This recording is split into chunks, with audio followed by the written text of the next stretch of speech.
मालेगांव शहर में underground gutter का काम शुरू है। आप देखेंगे कि अंकिता सरजीत जेवी ये ठेकेदार हैं, अहमदाबाद का ठेकेदार है, यानी गुजरात का। और आज हिंदुस्तान में गुजराती ही हैं जो पूरे देश को लूट रहे हैं।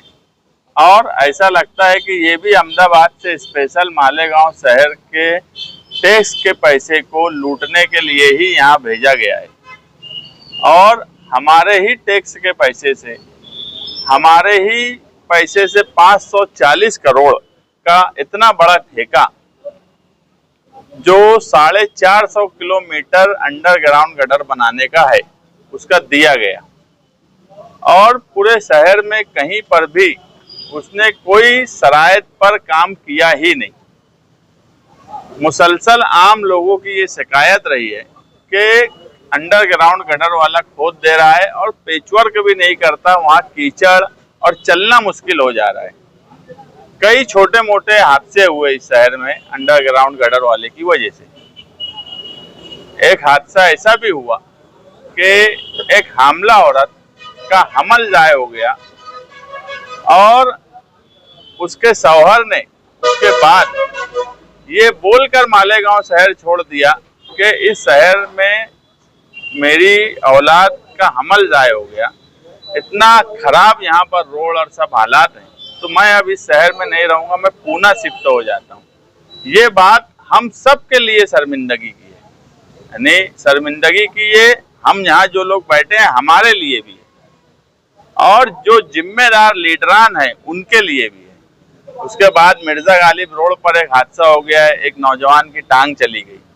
गांधीनगर में एक घर का वाकया हुआ और कल के दिन एक नौजवान जियाउर रहमान वो हादसे का शिकार हो गया और उसकी मौत हो गई उसमें।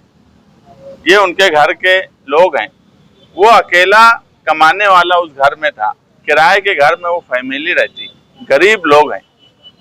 आज वो नौजवान चला गया, उसके घर का देखभाल करने वाला अब उस घर में कोई नहीं है। ऐसे वक्त में होना तो ये चाहिए था कि फौरन ठेकेदार और उससे मुंसलिक इंजीनियर्स पर एफआईआर कर दी जाए, मगर पूरा गांव सुन कोई बोलने के लिए भी नहीं आ रहा है। यही अंडरग्राउंड गटर जब इस शहर में शुरू हुई तो कई अलग अलग लीडरान अपने अपने तौर पर निकले कि हम मालेगांव शहर में गटर के काम नहीं होने देंगे, हम ये अंडरग्राउंड की अटी शर्ती बराबर नहीं है, इसकी शराइत बराबर नहीं है, हम ये काम नहीं होने देंगे। कई धरने हुए, कई जगह काम रोका गया, इस तरह की खबरें भी आई, मगर उसके बाद क्या वजह रही कि वो काम मुसलसल करता रहा? सिर्फ एक ही वजह कि लीडरान कमीशन ले रहे हैं, प्रशासक राज है, बॉडी अवामी बॉडी नहीं है। प्रशासक टेंडर के वक्त भी पैसा ले लिए, मुसलसल बिल में कमीशन ले रहे हैं और उनको कुछ लेना देना नहीं। जितने हादसे हुए इसका कोई रिकॉर्ड नहीं बनाया गया। और आज जब मैंने एक लेटर दिया कमिश्नर को और ये बोला कि तुम्हारा जो कानून है महाराष्ट्र महानगर पालिका 1949 उसमें इस तरह के वाकयात पर इस तरह की कार्रवाई करने का मैं लिखा हूँ, आप वो कार्रवाई करिए। बीएनएस एक्ट 2023 कलम 105 के तहत अगर कोई भी ठेकेदार या कोई भी ऐसा काम करने वाला जो ब्रिज का काम हो या दूसरा कोई काम हो, वो अगर हिफाजती सुरक्षा का ख्याल नहीं रखता और कोई हादसा होता है तो उसका जिम्मेदार उस ठेकेदार को और इंतजामिया को माना जाएगा। इस तरह से इंदौर में भी एफआईआर हुई और भी कई शहरों में ब्रिज के मामले में, दूसरे मामले में एफआईआर हुई।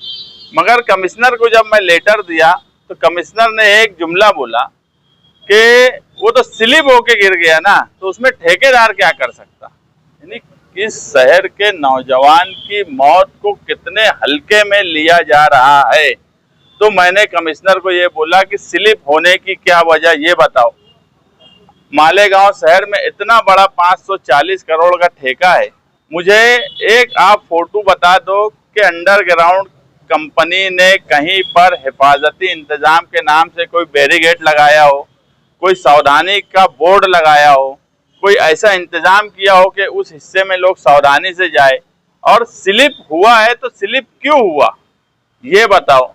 तो जब ये सब बात मैं बोला, और पीर के दिन तक उनको मोहलत दी गई है कि पीर के दिन तक तुम एफआईआर करो ठेकेदार पर और मुंसलिक जो इंजीनियर्स हैं उन पर, क्योंकि जो मुंसलिक इंजीनियर हैं उनकी ये जिम्मेदारी है कि जिस हिस्से में काम हो रहा है उस हिस्से में क्या ठेकेदार का इंतजाम है, किस तरह से वो काम कर रहा है, और सुरक्षा के सारे इंतजाम किए गए हैं कि नहीं किए गए हैं, ये चेक करने का काम इंजीनियर्स का है।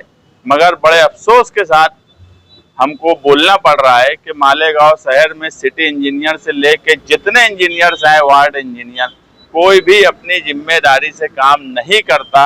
सिर्फ एक ही मकसद के तहत काम किया जाता है, पगार के अलावा। पगार तो उनका ऐसा है कि जैसे पगार तो वो घर भी बैठेंगे तो मिलेगा, वो सिर्फ काम करने इस मकसद से आते हैं कि ठेकेदार से जो उनका कमीशन है बिल रिकॉर्ड करने का, वो कमीशन मिल जाए, और इसी मकसद से काम करना बचा हुआ है।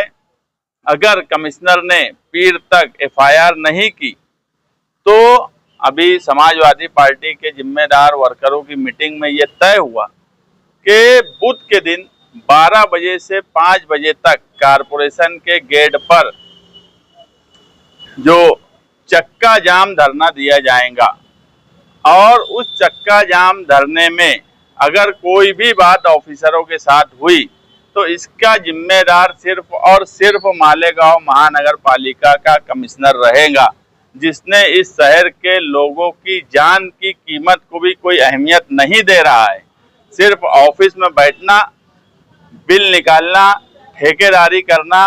प्रशासक राज में प्रशासक सिर्फ इसीलिए बैठा है क्या? कोई भी काम इस शहर में नहीं, पूरा शहर खंडर हो गया है। तो हम इस धरने के बाद भी अगर इंतजामिया नहीं जागी तो अंडरग्राउंड गटर वाले का बिल स्टॉप नहीं की, उस पर एफआईआर करके उसकी पूरी इंक्वायरी नहीं की, उस धरने के बाद उससे बड़ी तहरीक की तरफ हम जाएंगे, क्योंकि अब अंडरग्राउंड गटर वाले को सबक सिखाने का वक्त आ चुका है। अगर हम नहीं बोलेंगे बदउनवानी और करप्शन के खिलाफ या मालेगांव शहर के बुनियादी मसाइल के खिलाफ, तो आप लोग देख लो, कोई भी बोलने के लिए तैयार नहीं है। और कोई क्यों नहीं बोल रहा है, इसकी वजह अलग अलग हो सकती है, ये मालेगांव शहर के लोग भी समझ रहे हैं, मगर अब हम उस ठेकेदार को किसी सूरत में छोड़ने वाले नहीं हैं। तो शहर में जो भूख रहे तो आप सिर्फ एफआईआर तक रहेंगे, जो खुदा है पूरे शहर के अंदर हुआ है उसको काम भी हो। हमारा अभी मकसद ये है कि उस पर एफआईआर हो, जो नौजवान की मौत हुई है उसके घर वालों को 25 लाख का मुआवजा दिया जाए, और जो शराइत उसका बिल स्टॉप किया जाए, और जो शराइत के साथ ठेका दिया गया है वो इंक्वायरी करे, और जो शराइत पर वो काम नहीं किया है तो उसका बिल काट के वो तरीके से काम करके इस शहर को सही किया जाए। कोई कनेक्टिविटी 450 किलोमीटर की अंडरग्राउंड गटर, क्या हम पैसा ठेकेदार को इसलिए दे रहे हैं कि वो हमारी कब्र खोदे, हमारे लोग उसमें मर जाएं, लोगों का हमल जाए हो जाए, लोगों की टांग टूट जाए, किसी का घर टूट जाए? क्या हम सिर्फ उसको इसलिए टैक्स के पैसे से बिल दे रहे हैं क्या? अगर ये नहीं हुआ तो सारा कामकाज अभी तक जो किया है उसकी पूरी इंक्वायरी कराकर उसका बिल स्टॉप कराने तक हम यहाँ तहरीक चलाएंगे। ये भी है कि ये अंडरग्राउंड गटर 540 करोड़ की, जिसमें 50% सेंट्रल गवर्नमेंट का, 25% स्टेट गवर्नमेंट का और 25% कारपोरेशन का है।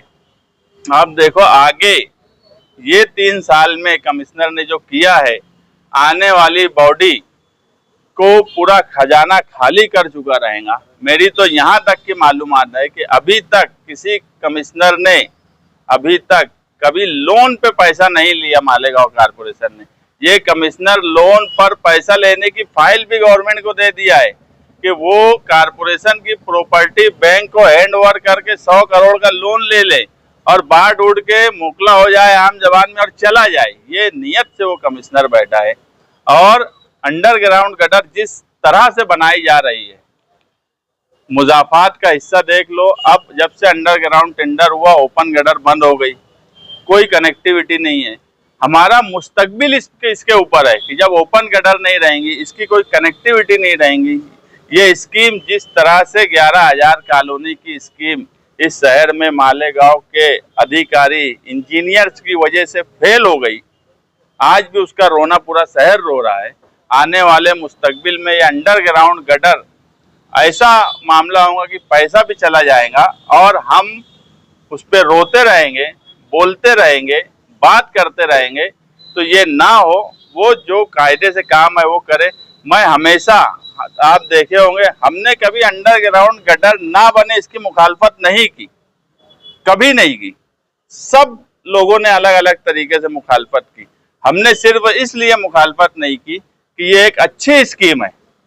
अगर अंडरग्राउंड गटर सही ढंग से बनी होती या सही ढंग से बन जाए तो हमारे शहर में साफ सफाई से लेके मच्छर और बीमारी कई मसले हल हो सकते हैं। ये स्कीम को मैं अच्छी स्कीम मानता हूँ, मगर स्कीम का अच्छा होना और अमली तौर पर उस पर काम होना, ये फर्क है। अमली तौर पर काम नहीं हो रहा है और इसीलिए हादसे भी हो रहे हैं और ठेकेदार कुछ महीनों में पूरा काम बता के कहीं भी पाइपलाइन डाल के कोई कनेक्टिविटी नहीं करके अपना करोड़ों का बिल लेकर यहाँ से चला जाएगा गुजरात, और हम यहीं रोते रहेंगे, बोलते रहेंगे। तो वो ना हो, इसलिए अब मालेगांव शहर की आवाम को भी जागने की जरूरत है। और बुध के जो चक्का जाम धरना है उसमें मैं आम लोगों से भी कहूँगा कि वो उसमें शिरकत करें और इंतजामिया को सबक सिखाएं। जिम्मेदारी में जो है सभी उसकी मुखालफत कर रहे थे कि ये गटर नहीं होना चाहिए। किसी ने काम रुका, किसी ने किया, किसी ने लेटर लगाया, सब तरीके से हुआ, लेकिन उसके बावजूद भी काम ये शुरू हो गया और महीनों से काम जारी है। तो ये जिम्मेदारी किसकी थी? आज तो पर है नहीं, कोई कॉर्पोरेटर नहीं। देखिए, मैं जो एक बात बोला कि किसने किस नियत से काम रोका, किसने किस नियत से लेटर दिया, ये भी सबको समझ रहा है। मैं बोला कि हमने कभी काम रोकने की बात बोली ही नहीं। मुझे कोई यूट्यूब चैनल पे हमारे समाजवादी के लोगों का बता दो, कोई अखबार में बता दो कि काम रोक दिया जाए। देखो क्या होता कि काम रोक दो और उसके बाद काम होता रहे, तो इसके पीछे भी अलग अलग नियत है। मुकामी एमएलए ने तो एक मर्तबा पूरे गांव में काम रोक दो, हमारे लोग अब काम नहीं होने देंगे, एक दो जगह जेसीबी के आगे खड़े हो गए और उसके बाद रेस्ट हाउस में उस वक्त जो उनके साथ थे आज उनके साथ नहीं है। उन्होंने मिलकर क्या बातचीत की है वो भी मुझे पता है।